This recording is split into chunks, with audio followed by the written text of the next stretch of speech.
I'm David Chadwick, and this is News Talk 1110 WBT. Welcome to the program. In case you don't know, this is a weekly program that intersects different issues out there in the society and the culture through the lenses of faith and values. And as you heard the person introducing the program today, you might have heard him say that this group of people trying to help folks get control of their financial issues that are before them. And in today's times where financial problems are all around us as Congress debates stimulus packages and other things like that, many of us think on the very microscopic level, well, what does that mean for me? And it probably means we need, as families and individuals, to get control of our own finances. And that's what Jeff and Carrie do, one of the sponsors of this program and people I've gotten to know somewhat as friends. It's good to have you both on the program, Jeff and Carrie. Thanks for being with me today. Thank you so much, David. Well, let's start. You guys have an interesting background that led you to this place where you really are trying to help families and individuals get control of the money that God has given them. And again, in our society where we're experiencing all kinds of financial dilemma, this is a very important problem that we need to address. Jeff, let me start with you. What moved you guys to start this financial oversight group? We were in the banking industry, the mortgage banking industry, and the real estate industry for about a combined 13 years. Over that 13 years, we saw a number of people make financial decisions every day. And those financial decisions typically were financial decisions that we agreed with.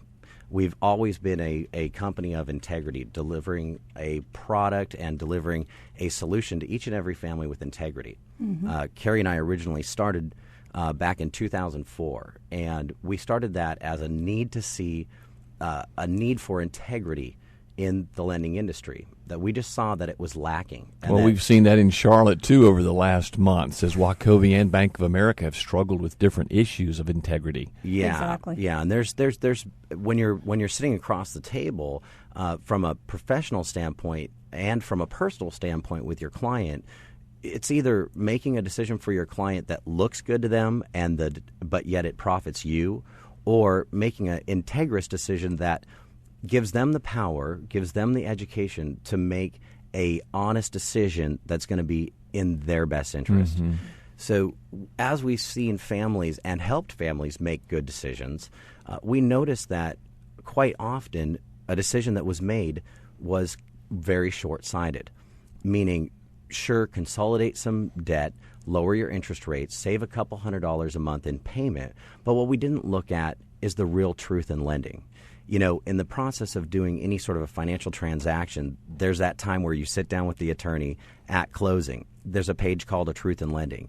Most people just breeze right through it. They don't read all of their loan documents. They don't read the whole 50 to 70 pages to get the details of what they're really signing up for.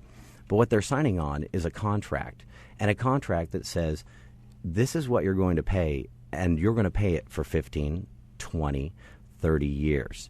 This is how much interest you're going to pay over that time. So you end up paying double and a half what your original purchase price was that you're borrowing.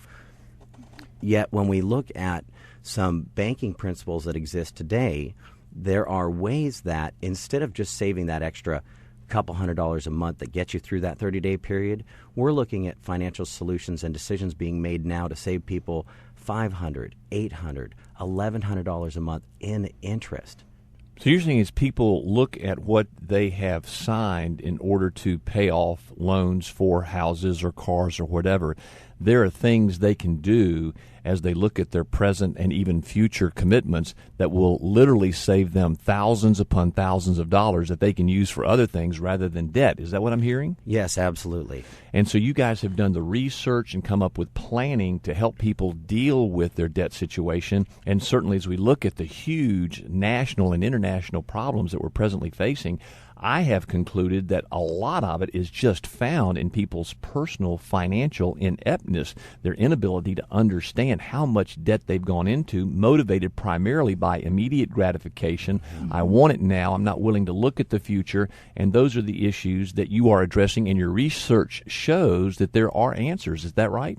Yeah, absolutely. We actually have a solution that has been around for over 15 years, and the solution started originally back in Australia, in the UK. These banking tools became available because of two reasons.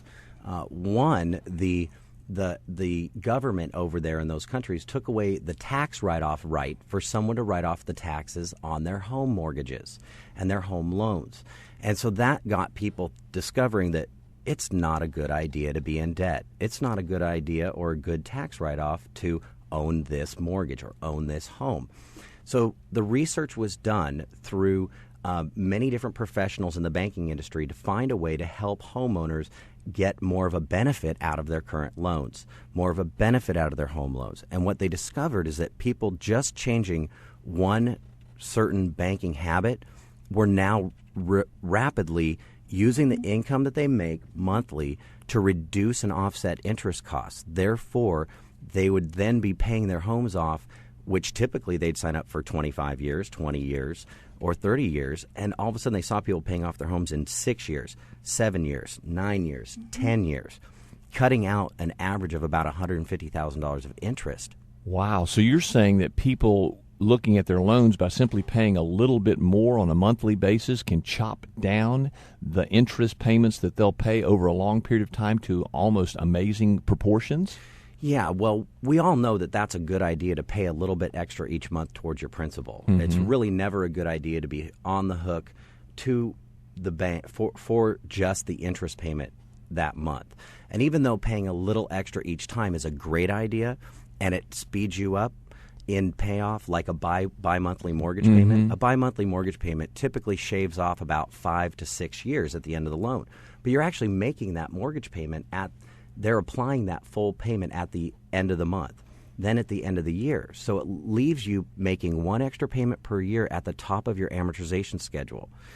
Now, if you are able to look at that amortization schedule and say, it's better for me to hold on to this extra payment and then save up and then apply it at a certain time during the month and at a certain time during the year, then it's going to take away and erase 18 months worth of payments rather than just 1 month's worth of payments. Now, someone's regular principal and interest payment that they make each month, the bank has to now apply it more towards principal than interest. So some of our clients who start in a 30-year fixed loan, and they're now looking at, after just 24 months and 36 months, their regular monthly payment is being applied as if they would have done a 15-year amortized loan. It drives you down the amortization schedule quickly. Okay. Well, Jeff and Carrie are my guests, and we're getting into the guts, I think, of this conversation, and that's how to help people today get control of their finances and be able to make it in this crazy up and down economy. Hey, keep the conversation alive with me, okay? I'm David Chadwick. This is News Talk 1110 WBT.